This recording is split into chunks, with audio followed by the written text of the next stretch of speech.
चाषी संगठन कमिटी गठित हो अवसर में स्थानीय गुंडीचा मंदिर अवसर में आज एक सम्मेलन अनुष्ठित होता है। ब्लॉक 14 पंचायत आसिथिबा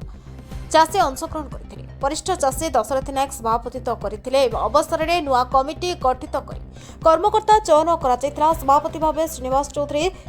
संपादक भाव प्रशांत कौशल, उपसभापति भाव जोगेन्द्र वाडका और गोपीनाथ परिशिका चयन होते। वरिष्ठ चाषी श्री नायकों को उपदेष्टा भाव रखा प्रत्येक पंचायत 2 जन लेखाएं चाषी को कार्यकारी सदस्य भाव चयन कर चाषी मैंने खरीद धान क्रय को नहीं असंतोष प्रकाश करते। निमंत्रित बजार कमिटी बुढ़ागुड़ा 17 तारिख में मंडी खोल 19 तारिख में केवल चाषी मान टोकेन मिलता। कल्याणपुर नरेश एल रिपोर्ट आवाज ओडिशा।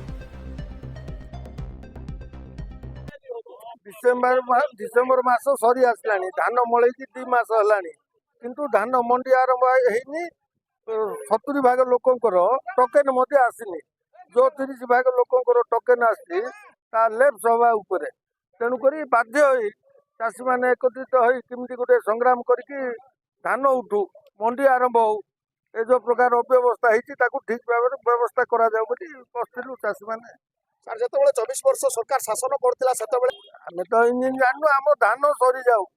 ए वर्ष भली अव्यवस्था केबे ही नथिला तेणुक बाध्य हेलु जे संगठन करके जो प्रकार संग्राम करी धान जमी मंडी उठिबो आमर ये तो जानते मिलवाला सबू धान उठौ नांती धान पड़वा